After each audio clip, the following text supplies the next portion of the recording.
tersapu kalbu Anda secara khusus, secara spesifik ketika Pak Zawad membawakan puisi-puisi. Kalau kita tarik ke dunia makro, Pak AKBP,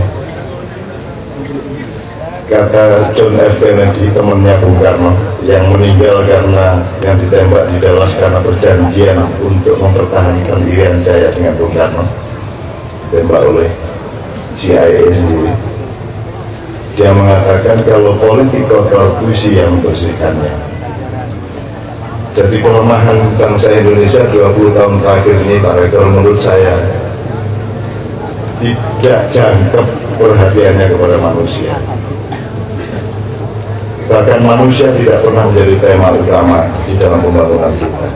Tema utamanya selalu benda-benda, paling pol sistemnya, ya Pak, demokrasi, pilkada, infrastruktur, jembatan, kereta, rel, kapal, semua benda-benda. Tidak pernah ada ingatan atau program untuk membangun manusianya. Jadi manusia tidak menjadi fokus dari pembangunan kita. Maka pemerintah Indonesia dan kita semua bangsa Indonesia tidak memiliki kecerdasan untuk tahu kalau kita ini tidak jangkep pengetahuan tentang manusia. Gampangnya gini, kalau kamu ingin belajar mengenai tulang, belulang, daging, raga manusia, belajarlah ilmu. Kalau kamu ingin melihat lalu lintas antara manusia dengan manusia, belajarlah ilmu sosial. Tapi kalau kamu ingin tahu hatinya manusia, belajarlah kepada puisi. Anda harus baca puisi, harus banyak-banyak baca puisi. Kalau Anda ingin mengetahui mengenai lalu lintas dan mekanisme urat saraf di dalam batok kepala kita bagian belakang, jadilah mahasiswa. Belajarlah berbagai macam ilmu secara universal, tidak hanya fakultatif. Kalau Anda ingin mengetahui manusia dengan perilakunya, dengan kecenderungannya, dengan sifatnya, wataknya, mentalnya, karakternya, maka Anda harus belajar kepada teater. Karena teater itu gabungan dari seluruh unsurnya manusia. Ada puisinya, ada novelnya, ada cerpennya, ada jiwanya, ada semuanya. Nah, pemerintah Indonesia, media massa, dan semua stakeholder kebudayaan Indonesia sudah 20 tahun ini sama sekali tidak punya perhatian kepada kesusastraan, kepada teater, kepada cerpen, kepada novel, kepada puisi, sehingga mereka tidak kenal manusia. Tadi Anda merasakan sendiri, ternyata ibu itu begitu rupa dalamnya dan luasnya. Anda merasakan sendiri. Pernahkah seorang menteri atau presiden di dalam dirinya melihat betapa ibu pertiwi itu lebih luas dari lautan teduh secara kejiwaan, sebagaimana puisinya Pak Zawad itu? Maka mereka tidak punya keterharuan ketika memerintah, tidak punya kekhusyukan ketika memandang rakyat dan tanah airnya, kan begitu. Nah, setelah kita belajar dari sastra, kebudayaan, puisi, cerpen, teater, dan seterusnya, serta ilmu pengetahuan di kampus, kalau Anda ingin mengetahui apa yang tidak mungkin diketahui oleh manusia, kalau Anda ingin tahu kelengkapan-kelengkapan dari sesungguhnya jiwa manusia itu lebih besar dan lebih detail dan lebih luas daripada yang dikenal oleh ilmu pengetahuan dan sastra dan budaya.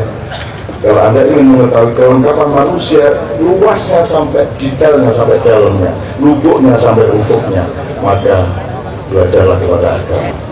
Karena agama diturunkan oleh Allah untuk ngasih tahu hal-hal yang Anda tidak mungkin tahu kecuali Allah kasih tahu kepada Anda. Kan gitu, itu gunanya agama. Selama ini agama hanya dijadikan bagian dari objek ilmu sosial, dipikir dia bagian dari sosiologi. Bahkan dalam birokrasi kita, agama itu cuma departemen. Jadi yang terikat oleh agama hanya Kemenak. Kalau Kementerian Sosial, Perdagangan tidak terikat oleh agama, karena agama dijadikan bagian dari Indonesia. Karena tidak mengenal mana software, mana hardware, tidak mengenal mana fungsi, mana perangkat, dan seterusnya. Jadi ilmu kita ini memang nggak jangkau. Oleh karena itu teman sekalian, alhamdulillah sekali dengan acara-acara seperti ini kita sebenarnya jangan kepingin gitu, kayak keluar terus kayak ini ya.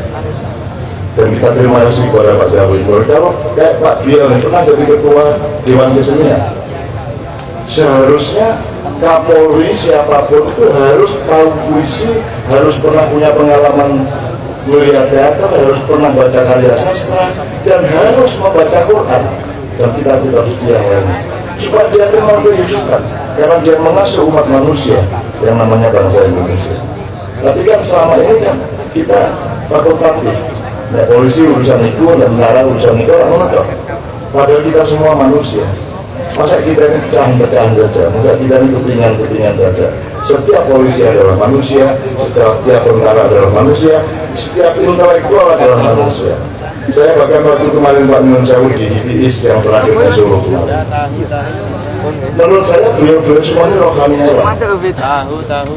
Selama ini yang disebut rohaniawan itu siapa dalam pemahaman umum dan ilmu sosial? Yai, pastor, biku, pendeta. Itu cara berpikir, ya anatomi berpikirnya bagaimana? Saya tanya, ilmu itu hardware apa software? Software. Semua yang dibaca di kampus itu software apa hardware? Software. Software itu jasad apa roh? Roh. Berarti sampai semua adalah rohaniawan, pembelajar roh. Semua ilmu itu roh. Even matematika itu roh. 4 itu roh. Cuma gelas papat ini jasadnya, tapi papatnya roh. Masa gak bisa beda?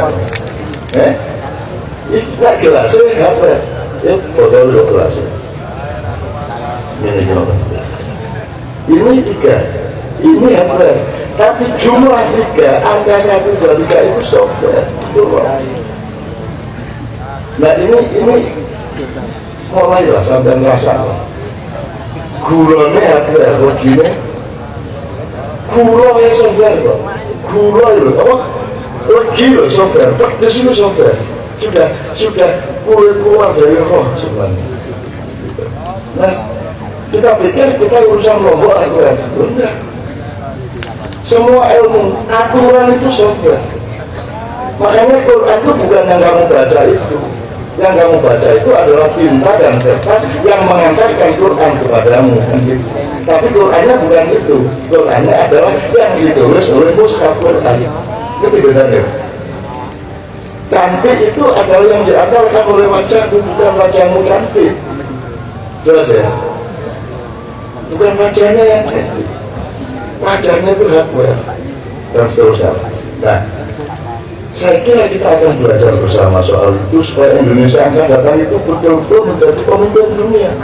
Karena yang paling ahli rohani itu Indonesia. Saat dunia orang Islam, ketika Rasulullah itu menjadi Nabi 23 tahun yang mengambil itu di Magelang sedang dibikin Candi Borobudur pada tahun-tahun yang sama. Kemudian diresmikan dibikin selama 75 tahun. Jadi saat dunia yang Nabi lahir sampai mari dan yang Nabi wafat didirikan Borobudur 75 tahun. Itu berarti berapa pemerintahan kalau 75 tahun? Nah saya ini berarti itu mau bagi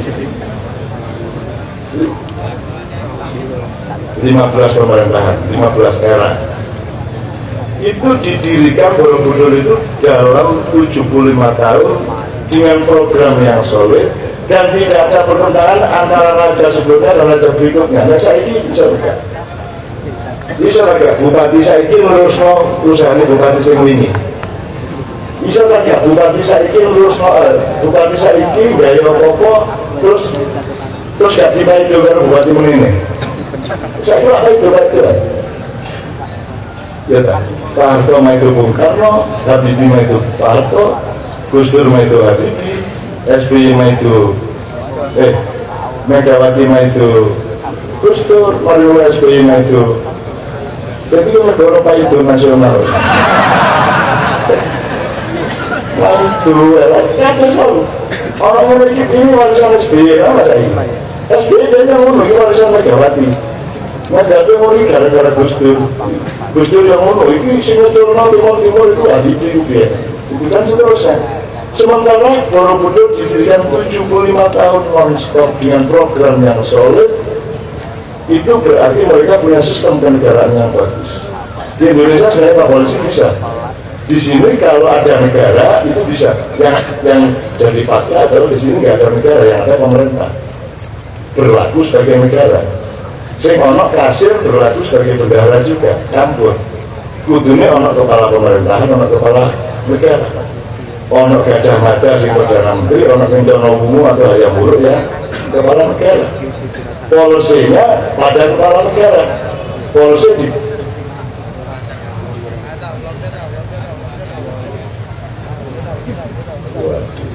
bagian wah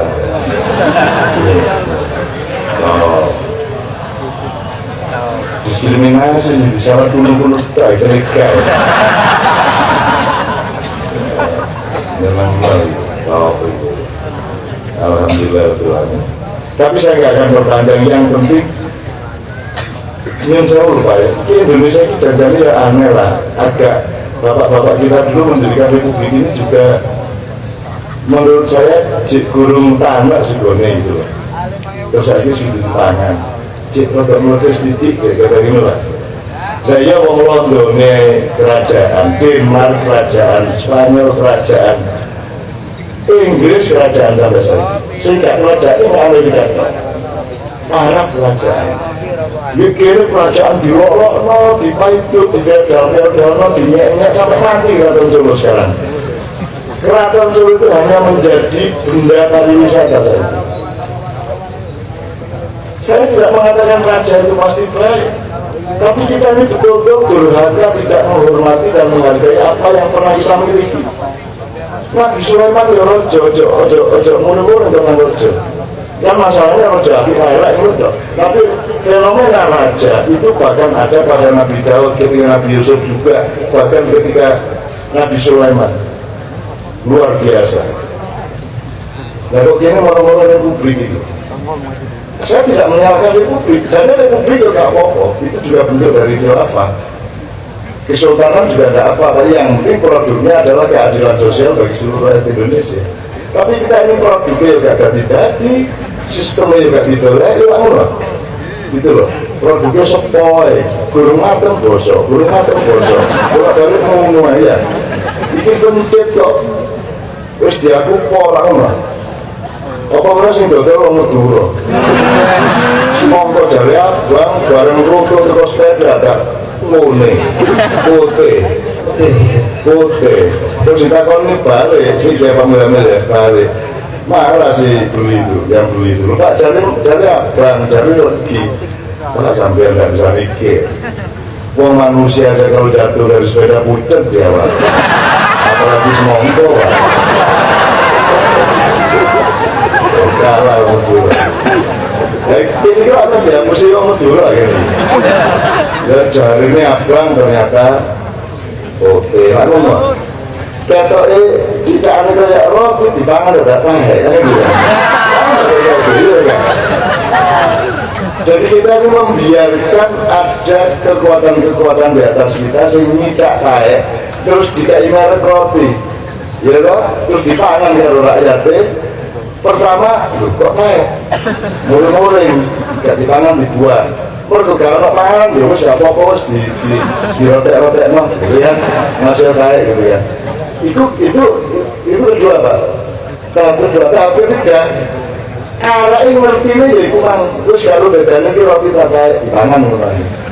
Generasi keempat, iki rapi ya, padahal kayak iki rapi, karena dia ngomong iki kayak muring-muring kayak. Itulah generasi kita sekarang, iya raga. Pertama cek, lu kok kayak pertama, terus anaknya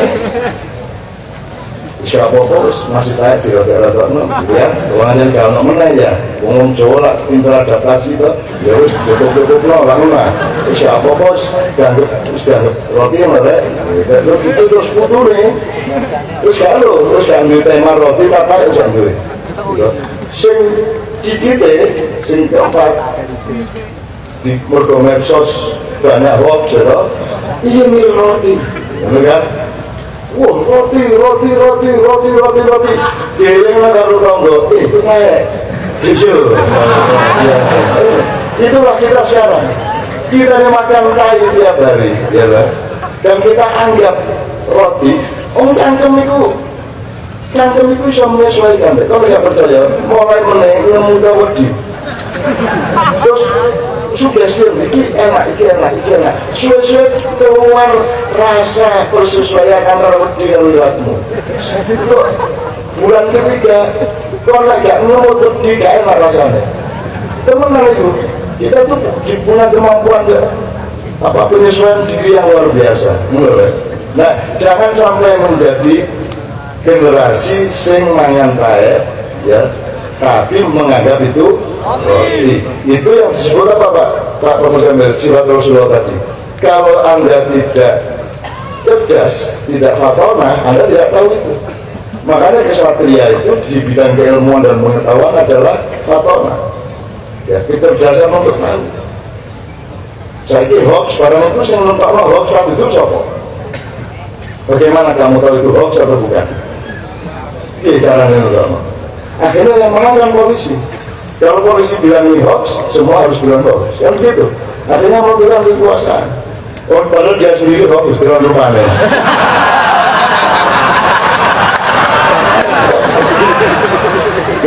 Oke, aku gak tahu. Aku ngeling-ngeling beberapa hal ngeling-ngeling gitu ya. Sampai ke agama, Pak. Jadi kalau Pak Muzamil mengatakan gitu, loh, syariah kok fakultas. Terus ono pelajaran agama Islam, pelajaran untuk agama Islam, tapi pelajaran lainnya itu Islam no. Jadi ya apa sih hari-hari? Biologi itu ya pelajaran Islam ya apa sih? Matematika ya pelajaran Islam. Jadi kita ini anatomi berpikirnya betul-betul harus kita reformasi. Sebelum mereformasi mental harus reformasi ilmu dulu, gitu loh. Nah, tapi saya menyetuskan reformasi mental bukan Jokowi, itu Romo Budi.